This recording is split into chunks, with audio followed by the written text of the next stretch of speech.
Welcome back sa aking munting channel. Medyo matagal po, siguro ilang months ba. Basta matagal yung huling upload ko dito sa aking channel. So medyo nagpahinga or hindi ko na kayang i-share yung gulo na nangyari dito sa aking third floor. So ang nangyari kasi guys, inabot tayo ng bagyo, alam naman natin yon. So maraming halaman ang nasira at dahil dun sa bagyo na yun, nagka-problema kami dahil bumaha po dito. Matatawa kayo kasi third floor siya pero bumaha. So nagkatubig dito sa amin. So ang nangyari ay nagpagawa kami or sila, yes, ng mas pinaganda pa yung third floor. Though nagkulang yung aking mga halaman, kumunti yung aking mga halaman, but it's okay kasi for the better naman, para sa ikabubuti naman din namin. So, eto na siya guys, ang nangyari. I-share ko po sa inyo ang nangyari sa aking third floor. Nagpagawa, nasira, lahat, na-wash out. Ngayon, medyo unti-unti ko pong binabalik, paisa-isang binabalik. Okay, so this is it, pansit. Iikot ko na po kayo ulit dito sa akin pong, matatawag ko na po itong stress reliever ko siya place dahil kapag madami na akong iniisip, rambol-rambol na, so dito lang ako, nagdadala lang ako ng kape dito, nagsa-sounds. Goods na ako pagbaba. Okay, so let's go guys! Okay, so ayan, napakagandang timing. Ngayon lang po ulit ako gagawa ng video, pero ayun siya, umulan. My goodness. Ayan, so hindi tayo dyan makapunta dahil excited pa naman akong ipakita sa inyo guys yung aking rubber tree. Okay, so kahit wala po akong masyadong upload, ako po ay may ginagalaw pa din naman dito sa aking third floor. Katulad nga po na sinasabi ko, kapag nabuburyong po ako sa baba, dito po ako umaakyat, nagagawa kung ano yung mga pwede kong kalkalin dito sa third floor. So, dahil hindi po tayo makalabas dahil umuulan, ayan. So, itabi natin itong mga... So, ayan, dito lang muna tayo. So, umpisahan natin dyan, katulad niyan. O, puro tambak na lang yan dyan. Mga timba na bakante na hindi na siya na taniman. Actually yan, nakaready na yan sila dyan dahil ako ay magtatanim ulit ng sitaw. Dyan sa gilid na yan, ayan. So, dyan tayo mag-uumpisa. Yan, sa gilid na yan. So, dito lang tayo sa may bubong. So, ayun kung napansin nyo po, ayun yung pinto, oh. Naiba na po yung pinto. Ayun siya, ayun, oh. Yan. So, naiba na yung pinto. Kung inyo pong napansin sa mga video ko po, nakaraan, ang bubong na ito dito ay, kung inyo pong napansin, ay mababa lang. So, ngayon, ang nangyari po ay, ipinataas ko, pinadingdingan namin. So, ayun yung pinakabubong niya dun sa taas. Ayun, may mga nakasampay na mga ikubag. Ayan, so ayan yung pinataas na, tawag nito, na dingding. So, na maganda siya, gumanda siya dahil dito sa side, katulad niyan, ayan, doon gumawa ng pinto, ayun po, nakita niyo po ba yan? Yan. Ay, magalaw siya. So, dyan sa side na yan, may mga iilan-ilan pa namang mga tanim. So, dyan ako nagpaplanong maglagay ng sitaw dahil may balag na sa taas. Ayan.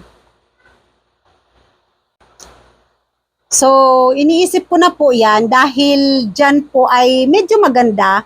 Tapos, dun na side na yon, kung inyo pong yun po ay mga kalamansi. Actually, yung mga kalamansi doon, dito po yan galing. Dito po yan sila galing. So, nilipat ko ulit sila doon dahil ang aking pong dragon fruit ay sad to say na wala po talaga sila na wash out po. Tinanggal ko po sila dahil dyan po sa part na yan, idinaan ang yero.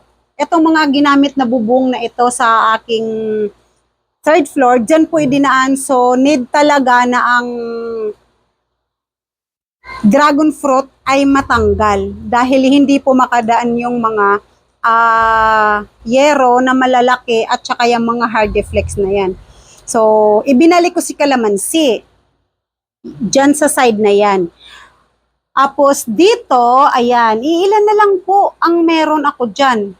Si rubber tree. So, yung mga nagawa dito, iningatan din naman nila yung iba. Yung pakiusap ko, sabi ko, yung medyo mahalaga, pinagtuturo ko naman, kung na yung mga dapat ingatan. So, yun naman ay mga pinag-iingatan din nila. Pero yung mga putyong ano lang, so, ayun, na-wash out sila. Ayan. So, katulad po nito, pinaingat-ingat ko po talaga yan dahil sabi ko, yan lang po yung natira dahil nasira nga po ng bagyo ang kanyang mother yan. Ay, no, actually ito yung mother. Ito po yung mother plant yan. Yan po yun. Yan po yan siya. Ayan, ayan oh. Yan po yung mother niya. Tapos yung kanyang kinat ko po dyan ay naandun po. Naandun sa part na yon, naandun, lang siya, nakasiksik lang siya dyan. So ito yung kanyang mother plant. Yan po yung mother. Ayan. Tapos, ito siya, ang aking green hindi siya green cardinal. Orlando po siya. Green Orlando. Giant green Orlando. Ayan. So, ito siya ito yung una-una kong nakat sa kanya. Talbos niya po yan. Ito po yung una-una kong nakat. Ayan. Lumaki na nga po siya, oh. Tapos, doon yun yung pangalawa yung nasa brown na paso. Yan po yung pangalawa kong cut sa kanya. So, ang natira po dyan, sa malaki na yan, yung mother niya is tinapon ko. Yan po yung natira at saka po yung naandito. Naandito sa gilid, naka-display. Ito po siya, oh. Ayan. Ayan po yung isa. Yan. So, kung inyong napansin, marami pa namang naka-display, marami pang kahit paano. Ayan. Susibility, ayan siya. Oh, malaki na din naman siya. Napalaki ko siya. Medyo nag-ano na din naman yung kanyang dahon. So guys, yan lang po ang mga natira at saka yung nandoon. Yung Monstera Deliciosa po ba yan? Ayan, siya po yan dyan na natira. Ayan, isa po yan siya sa mga ipinatira ko at pinaingatan ko po sa mga gumagawa. Ayan. So guys, ayan ang aking mga natirang halaman. So dahil nga nagpagawa or nagpa-renovate nga dito, pati dingding guys, pinalitan yan. Dating dating lang po yan siya, plywood. So ngayon hard flex na po siya kasi ang naging problema po namin dito is dyan sa part na yan, dyan, hindi po kami makapaglagay kasi ang lakas po ng tulo dito, dyan sa part na yan. So naayos po yung mga alulod, naayos po yung dingding, napalitan yung dingding. So no worries na po siya. Hindi na po siya talaga na magkakatubig pa dyan. So, that's why dyan ko po dinisplay or nilagay ang aking TV na ginagamit sa pagbibideo. Okay. At yung aking mga, syempre, abubot ko dyan. At yung aking bakanting aquarium. Alam nyo guys kasi, aquarium na yan, kung napanood nyo po yung mga na-upload ko, may mga isda po talaga yan siya dati. Puno po yan, lahat ng aquarium namin dito, puno ng, may mga isda po talaga siya, bawat aquarium may laman po talaga. Pero dahil na-stress po yung mga isda, na-deads po, kasama po si Arwana sa na-deads yun. So dito, ayan, naayos ko siya, medyo nakapag-arrange na ng kaunti. Like ito siya, Arwana po ang laman yan. So, dahil na-deads po si Arwana, bakante na po siya. Ayan, ang aming mga aquarium. So, dito na side, ayan, naglagay ako ng isang bangko dyan para iklay lang ng kaunti, para may pares lang kunyari ito siya. Kumbaga, itong third floor na ito yung parang pinaka-mini sala namin. Dahil sa ibaba, hindi naman kami makapagsala dahil yung mga stocks namin sa tindahan, andyan lang siya nakakalat. So, isa din sa parang attraction dito sa aming third floor ay ito siya. Ang aming mini pond. Ayan. So, may laman yan siya na Oscar, ayan. Katulad ng sinasabi ko, maliit pa po yan siya nung nasa amin, nung binili namin. So, ayan, lumaki na siya ngayon. Ayan, oh.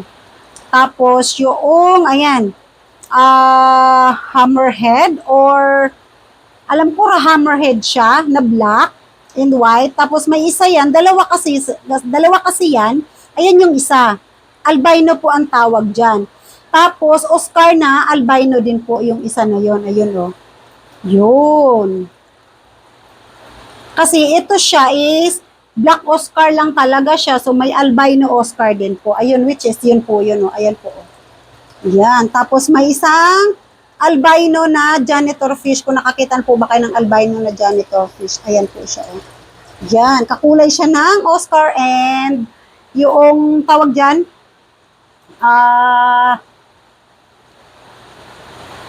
hammerhead. Yes, ayan. Ang naghang, di ba? So dito, may isa pa akong halaman, ayan, na tawag dito, sahod yaman po ang tawag dito. Sana sumahod siya ng yaman, char. So yun, dito, wala na po akong tigatig. Kaya nga po, dahil hindi na po ako nag-aalala, natutulo or magbabasa, kaya ayan guys, nilagyan ko siya ng linoleum. Gusto ko sana siyang ipakita sa inyo, kaso lang try natin ha.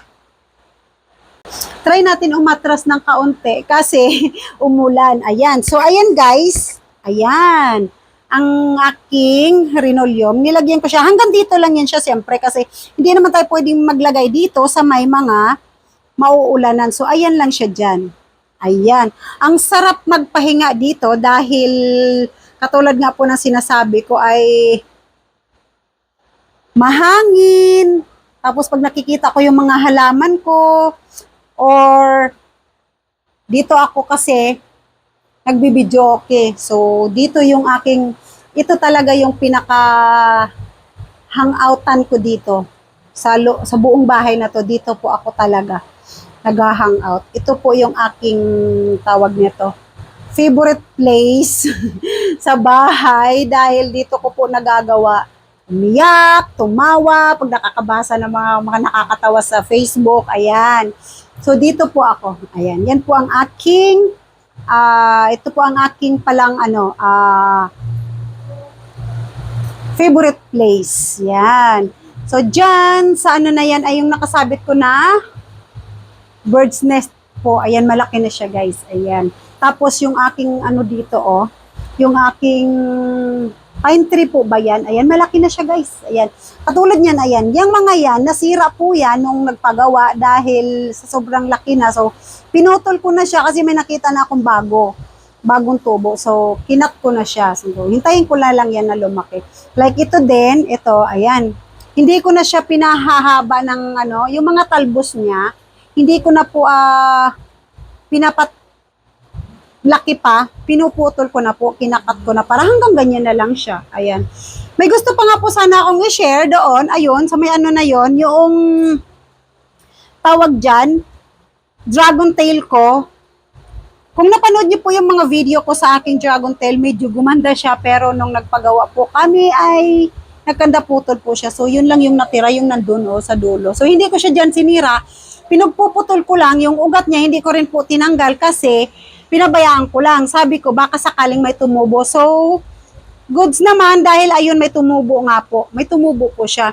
Tapos, yung akin pong mga tawag dyan, pink princess po, medyo na goods na po siya. Lumalaban yung aking pink princess. Ayan siya. Sana siya. Ayo. Ayan. So, medyo nagbalik-balik na yung mga pink, niya, pink iklabos niya dyan. Ayan. Yes. So, merong magagandang nangyari, merong nakakalungkot, pero ang nakakalungkot, napapalitan nyo ng saya kasi nga, nakikita ko yung aking mga mga halaman na unti-unti ko na silang naibabalik. Yes po. So, yung aking doon, yung aking tawag dyan, bougainvillea ko doon. Ayun, doon ko siya nilagay kasi di po ba ang bougainvillea, gustong-gusto nila ang init. So, dyan ko po siya nilagay. At nilagyan ko po siya ng stick para hindi po siya maglaylay. So, tuloy, ayun, humaba siya doon. Gusto kong i-share yung yung aking rubber tree. Sige, carry na siguro to. Kaunti na lang ang ulan eh. Medyo na lang. Yung nangyayari na lang is patak-patak na lang ng net. So, tignan natin. Kung ko po siya sa inyo, sila sa inyo, okay? So, this is it, pansit. Ay, medyo malakis-lakas pa nga ang patak. Ayun. So, guys, ito si rubber tree ko. Noong pong hindi ko pa alam kung paano ayusin ang aking halaman, naisipan ko po siyang imarkot. Ayan na siya. Ready to na siya. Pwede na siyang ilipat. Ayan, 3 po yung minarkot ko na yan. Kasi sobrang haba na po nila eh. Ayan. Kita niyo po ba yung mga ugat na yan? Ayan. So, pwede na yan siya. Like doon din po, may Bali, 3 po yan. Yung namarkot ko na yan dyan, 3 po yan. So, dadami at dadami na po yung aking rubber tree. Katulad nga po na sinasabi ko sa aking mga video na gusto ko magpadami ng rubber tree. So, ayan, unti-unti ko na silang mapaparami. Kasi, nakapagmarkot na po ako ng 3. Ayun. So, ang rubber tree ko na yan ay red ruby. Ay nagiging na sila? 1, 2, 3, 4. So, plus 3, magiging 7 puno na po sila. Ayun. Yung minarkot ko na yon, nagsanga na siya. Tapos ngayon, minarkotan ko siya ulit. So, bali, 2 na ang makukuha ko dyan. Ayan, sa aking rubber tree na yan. Ayan, o, di ba? So, itong si ubas ko, hindi ko alam kung ilang taon bago magbunga, pero hinayaan ko lang siya dyan. Kasi, nung mga nakaraang week, halos akala ko mamatay na yan. Kasi, ang nakikita ko po sa mga dahon ay puro brown na lang po talaga, na parang nagda-dry na po siya. Kasi nagalaw po yung puno dyan, nailipat-lipat po nila. So siguro, nagalaw yung ugat, so parang nagano siya. Pero, hinayaan ko lang siya, inalagaan ko pa din naman. Ayun, bumalik. Bumalik yung pagtaba niya, guys. Ayan, oh. So, hintayin natin kung kailan siya pagbibigay ng bunga. Ayan. Sana mabigyan niya ako ng bunga, katulad ng mga dragon fruit ko doon dati. Ayun, oh. So, dito na side, sa susunod ng mga video ko, maglalagay na po ako ng sitaw dyan. Kasi madali lang naman buhayin ang sitaw at hindi maselan ang sitaw, guys. Hindi siya mahirap buhayin. Yun. Sa ngayon, yun lang po muna ang aking ma-share sa inyo. At sana katulad ko po, maka-inspire na hindi po kailangan natin kapag po may problema, hindi po kailangan nating magmukmok. Yun. So, that's it, guys.